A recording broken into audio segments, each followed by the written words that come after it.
नमस्कार। Programme 8 PM में एक बार फिर आपका स्वागत है और मैं हूं दर्शपाल गुप्ता।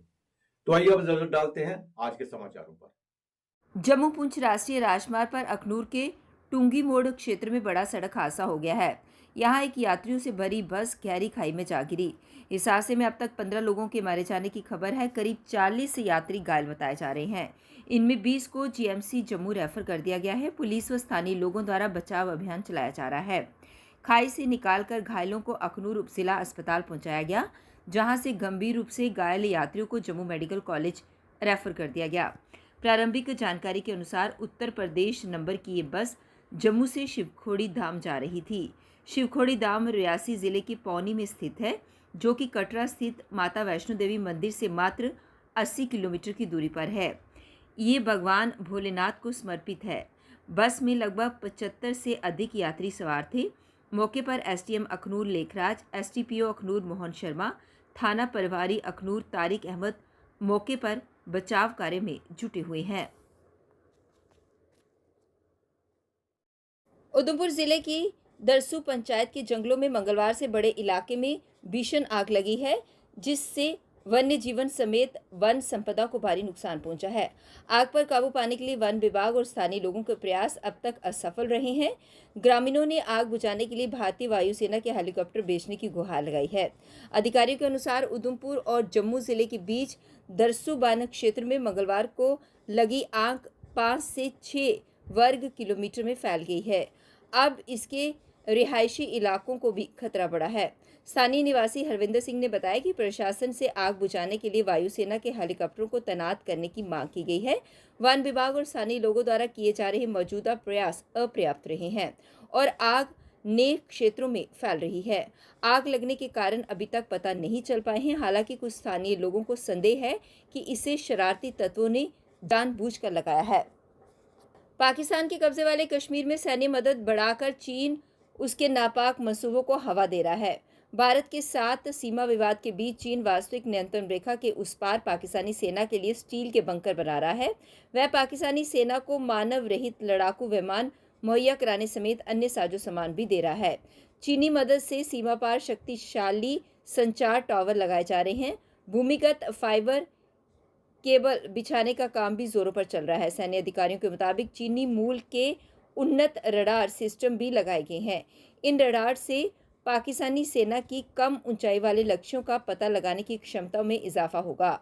उसकी सेना व वायु रक्षा इकाइयों को खुफिया मदद मिलेगी। इसे पाकिस्तान के साथ चीन के संबंधों को मजबूत करने व पाकिस्तान के अवैध कब्जे वाले कश्मीर में चीनी निवेश, विशेष रूप से चीन पाकिस्तान आर्थिक गलियारे से जुड़े निवेश की सुरक्षा के प्रयासों के रूप में भी देखा जा रहा है। उत्तरी कश्मीर के कुपवाड़ा जिले में बुधवार को कुएं की सफाई के दौरान बुधवार को 2 लोगों की मौत हो गई, जबकि 3 अन्य बेहोश हो गए। इन्हें इलाज के लिए अस्पताल में भर्ती कराया गया है। अधिकारियों ने बताया कि कुपवाड़ा जिले के सतबोइन दर्दपोरा गांव में कुएं की सफाई कर रहे 5 लोग उसमें गिर गए और दम घुटने के कारण बेहोश हो गए। खबर फैलते ही घटनास्थल पर बचाव अभियान शुरू किया गया। कड़ी मुशक्कत के बाद लोगों को बाहर निकालकर इलाज के लिए पास के करालपुरा अस्पताल पहुंचाया गया, जहां डॉक्टरों ने 2 को मृत घोषित कर दिया। मृतकों की पहचान फरीद अहमद खोजा और बशीर अहमद खोजा के रूप में हुई है। 3 अन्य की पहचान सफ़ीर अहमद, कासिम दीन और अब्दुल हमीद के रूप में हुई है, जिनमें से 2 को विशेष उपचार के लिए श्रीनगर रेफर कर दिया गया है। कुपवाड़ा अस्पताल के डॉक्टरों ने कहा कि ऑक्सीजन की कमी के कारण लोग बेहोश हो गए थे। श्री अमरेश्वर धाम की तीर्थयात्रा पर श्रद्धालु बिना भय पूरी करें। उन्हें खुद की सुरक्षा को लेकर चिंता करने की कोई ज़रूरत नहीं है।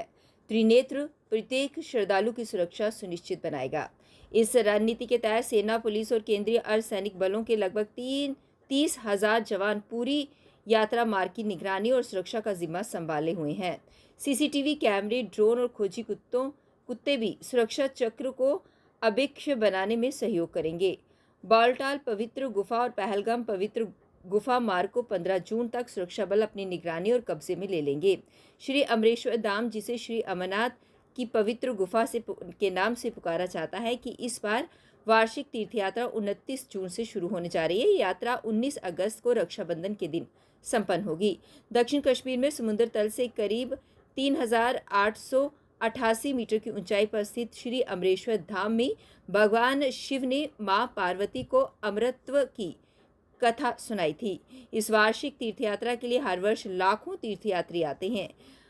आतंकवादियों और अलगाववादियों की आंख में ये तीर्थयात्रा कांटे की तरह चुभती रही है और इसीलिए वह हमेशा इसे नुकसान पहुंचाने का षड्यंत्र रचते हैं। कश्मीर में बहाल होती शांति, सुरक्षा एवं विश्वास के वातावरण को ठेस पहुंचाने के लिए आतंकियों द्वारा तीर्थयात्रा को निशाना बनाए जाने की आशंका है। पुलिस ने बुधवार को उत्तरी कश्मीर के सोपुर में लश्कर-ए-तैयबा के स्थानीय आतंकी को गिरफ्तार कर टारगेट किलिंग के षड्यंत्र को विफल बनाने का दावा किया है। गिरफ्तार आतंकी के पास से एक पिस्तौल और 7 कारतूस भी मिले हैं। उससे पूछताछ जारी है। पुलिस प्रवक्ता ने बताया कि सोपुर पुलिस को अपने तंत्र से पता चला कि कुछ दिन पहले एक युवक आतंकियों के संपर्क में आया था। उसे सोपुर और उसके साथ सटे इलाके में टारगेट किलिंग का जिम्मा सौंपा गया था। इसके आधार पर पुलिस ने सेना व सीआरपीएफ के जवानों के साथ मिलकर सोपुर और उसके साथ सटे इलाकों में आतंकियों के संदिग्ध ठिकानों को चिन्हित कर वहां दबिश देना शुरू की। उधमपुर के सतैनी में एक अज्ञात वाहन ने शिक्षक को टक्कर मारी, जिससे शिक्षक की मौत हो गई। शिक्षक की पहचान सुदेश कुमार पुत्र कृष्णचंद निवासी चन्नी मोड़ उधमपुर के रूप में हुई है। वहीं दूसरा मामला उधमपुर के पखलाई का है, जहां पवन कुमार पुत्र शंकरदास उम्र 27 साल का शव भी संदिग्ध परिस्थितियों में खेत में मिला। पुलिस ने दोनों मामले दर्ज कर जांच शुरू कर दी है। जम्मू तवी रेलवे स्टेशन पर गुरुवार सुबह उस समय अफरा तफरी मच गई जब एक चलती रेलगाड़ी के इंजन का पहिया पटरी से उतर गया। रेलगाड़ी के बीच बैठे यात्री सहित स्टेशन पर खड़े यात्रियों के बीच भय का माहौल बन गया। साथ ही रेलवे कर्मचारी और अधिकारी भी सकते में आ गए। तुरंत किसी तरह रेलगाड़ी को रोका गया। कर्मचारियों और अधिकारियों की टीम मौके पर पहुंची।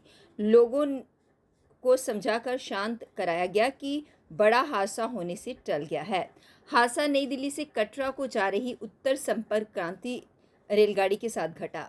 इसके इंजन का पहिया जम्मू रेलवे स्टेशन पर पटरी से उतर गया। सुबह करीब 7:30 बजे ट्रेन जम्मू से कटरा की ओर जैसे ही रवाना हुई तो इंजन का एक पहिया पटरी से उतर गया। इसके बाद रेलवे की उन अधिकारियों सहित इंजीनियर विंग की टीम मौके पर पहुंची।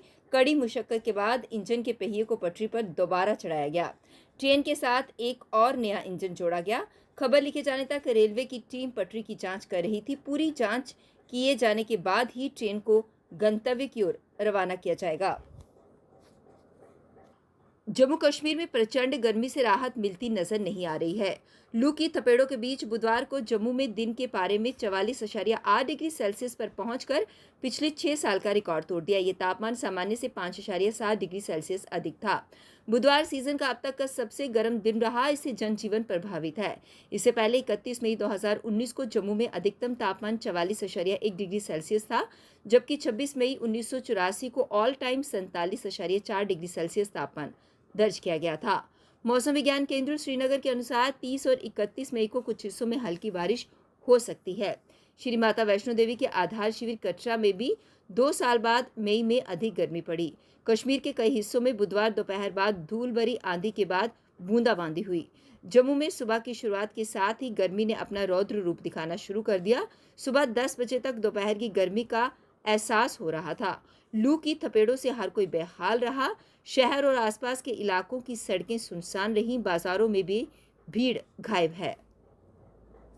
जालंधर के भोगपुर इलाके में एंटी गैंगस्टर टास्क फोर्स और देहात पुलिस ने संयुक्त ऑपरेशन में मुठभेड़ के दौरान कठुआ शूटआउट में वंचित गैंगस्टर को पकड़ लिया है, जिसे मुठभेड़ के दौरान गोली लगी है। पूरे ऑपरेशन को एजीटीएफ के प्रभारी मुखबिंदर सिंह भुल्लर लीड कर रहे थे और सूचना मिलते ही भारी पुलिस फोर्स के साथ उस घर का मुआयना किया गया है जहां पर गैंगस्टर छुपा हुआ था। इस मौके पर उनके साथ जालंधर देहात के एसएसपी अंकुर गुप्ता भी मौजूद रहे। इस मुठभेड़ में गैंगस्टर को गोली भी लगी है, जिसे इलाज के लिए अस्पताल भर्ती कराया गया है। जानकारी के मुताबिक पकड़ा गया गैंगस्टर रोहित कुमार उर्फ मक्खन पुत्र बोधराज वासी कोटली रियान जम्मू कश्मीर शुन्नू गैंग का सदस्य है। 2 महीने पहले जम्मू कश्मीर के कठुआ मेडिकल कॉलेज में हुए शूट आउट में एक गैंगस्टर और असिस्टेंट सब इंस्पेक्टर की मौत हो गई थी। इसਦੇ ਪੰਜਾਬ ਦੇ ਗੈਂਗਸਟਰ ਦੇ ਨਾਲ ਕਾਫੀ ਲਿੰਕ ਸੀਗੇ ਔਰ ਮਿਤੀ 2/4 ਨੂੰ ਇਹ ਕਠੂਆ ਪੁਲਿਸ ਸਟੇਸ਼ਨ ਜਿਹੜਾ ਜੰਮੂ ਕਸ਼ਮੀਰ ਚ ਪੈਂਦਾ ਉੱਥੇ ਇੱਕ ਸਾਡੇ ਪ੍ਰੋਬੇਸ਼ਨਰ ਸਬ ਇੰਸਪੈਕਟਰ ਜੰਮੂ ਕਸ਼ਮੀਰ ਦੇ ਸੀਗੇ, ਉਹਨਾਂ ਨੂੰ ਫਾਇਰਿੰਗ ਕਰਕੇ ਇਹਨੇ ਮਰਡਰ ਕੀਤਾ ਸੀ, ਸ਼ਹੀਦ ਕੀਤਾ ਸੀਗਾ। ਉਸ ਤੋਂ ਬਾਅਦ ਇਹ ਕੰਟੀਨਿਊਸਲੀ ਪੰਜਾਬ ਦੇ ਵਿੱਚ ਰਹਿ ਕੇ ਇੱਥੇ ਠਹਿਰਾਂ ਲੈ ਰਿਹਾ ਸੀਗਾ। ਜੋ ਅਸੀਂ continuously local police, district police ਔਰ ਜੰਮੂ ਪੁਲਿਸ ਦੇ ਨਾਲ ਟਾਈ ਅਪ ਸੀਗੇ। ਜੋ ਕਾਫੀ ਮਿਹਨਤ ਤੋਂ ਬਾਅਦ ਅੱਜ ਜਦੋਂ ਇਹ ਇਨਫੋਰਮੇਸ਼ਨ ਆਈ ਵੀ ਇਹ ਮੁਹੰਮਦਪੁਰ ਪਿੰਡ ਦੇ ਵਿੱਚ ਪਿਛਲੇ ਕਾਫੀ ਦਿਨਾਂ ਤੋਂ ਰਹਿ ਰਿਹਾ ਸੀ ਤੇ ਅਸੀਂ ਇੱਥੇ ਆ ਕੇ ਜਦੋਂ ਵੈਰੀਫਾਈ ਕੀਤਾ ਔਰ ਜਦੋਂ ਘਰ ਨੂੰ ਘੇਰਾ ਪਾਇਆ ਤਾਂ ਇਸ ਨੂੰ ਪਤਾ ਲੱਗ ਗਿਆ, ਗੱਡੀਆਂ ਦੇਖ ਲਈਆਂ ਔਰ ਇਹਨੇ ਅੰਦਰੋਂ ਫਾਇਰ ਕੀਤੇ, 4 ਫਾਇਰ ਕੀਤੇ। ਜੋ ਇਹਨੂੰ ਸਾਡੀ ਟੀਮ ਦੇ ਇੰਚਾਰਜ ਉਹਨਾਂ ਨੇ ਇਹਨਾਂ ਨੂੰ ਪੇਸ਼ ਹੋਣ ਲਈ ਕਿਹਾ, ਸਰੈਂਡਰ ਕਰਨ ਲਈ ਕਿਹਾ, ਪਰ ਇਹ ਫਾਇਰਿੰਗ ਕਰਦਾ ਰਿਹਾ। ਜੋ ਇਹਨਾਂ ਨੇ ਸੈਲਫ ਹਿਫਾਜ਼ਤ ਲਈ ਜਦੋਂ ਕੋਈ ਫਾਇਰ ਕੀਤੇ ਤੇ ਇਹ ਜ਼ਖਮੀ ਹੋ ਗਿਆ ਔਰ ਉਸ ਤੋਂ ਬਾਅਦ ਇਹਨੂੰ ਕਾਬੂ ਕੀਤਾ ਗਿਆ, ਜਿਹਦੇ ਕੋਲੋਂ 2 ਪਿਸਟਲ ਜਿਹੜੇ ਆ ਉਹ ਬਰਾਮਦ ਹੋਏ ਆ। ਫਿਲਹਾਲ ਉਹਨੂੰ ਅਸੀਂ ਟ੍ਰੀਟਮੈਂਟ ਲਈ ਹਸਪੀਟਲ ਭੇਜ ਦਿੱਤਾ ਆ। ਇਸ ਦੇ ਉੱਤੇ ਪੁਰਾਣੇ 2 ਕੇਸ ਰਜਿਸਟਰ ਹੈ। ਇੱਕ murder case 93 number Jammu Kashmir, ਇੱਕ 104 ਨੰਬਰ ਹੈ ਉਹ ਵੀ ਕਠੂਆ ਪੁਲਿਸ ਸਟੇਸ਼ਨ ਦਾ ਜੰਮੂ ਕਸ਼ਮੀਰ, ਔਰ 2 ਕੇਸਿਸ 'ਚ ਪੰਜਾਬ ਦੇ ਵਿੱਚ ਵਾਂਟਡ ਹੈ। ਕੰਟੀਨਿਊਸਲੀ ਇਹ ਪੰਜਾਬ ਦੇ ਗੈਂਗਸਟਰਾਂ ਦੇ ਨਾਲ ਇਨ ਟੱਚ ਸੀਗਾ, ਜਿਸ ਦੇ ਬਾਰੇ ਅਸੀਂ ਵੈਰੀਫਾਈ ਕਰ ਰਹੇ ਹਾਂ ਔਰ ਅਗਲੀ ਤਫਤੀਸ਼ ਕਰ ਰਹੇ ਹਾਂ। ਇਹ ਲੜਕਾ ਜਿਹੜਾ ਹੈ ਰਮਾਨੀਆ ਰਹਿੰਦਾ ਆ। ਇਹਨਾਂ ਦੇ ਲੜਕੇ ਦੇ ਫਾਦਰ ਦਾ ਆਪਰੇਸ਼ਨ ਹੋਣਾ ਸੀਗਾ। ਉਹਨਾਂ ਨੇ ਇਹਨੂੰ ਇਹ ਕਹਿ ਕੇ ਭੇਜਿਆ ਸੀ ਵੀ ਇਹ ਤੁਹਾਡਾ ਖਿਆਲ ਰੱਖੇਗਾ। ਉਹ ਬਾਕੀ ਅਸੀਂ ਸਾਰਾ ਜਿਹੜਾ ਇਹਨਾਂ ਦਾ ਮੋਬਾਈਲ ਤੋਂ ਐਨਾਲਾਈਜ਼ ਕਰ ਰਹੇ ਹਾਂ। 8 बजे फिर आपसे भेंट होगी, तब तक इजाजत दीजिए।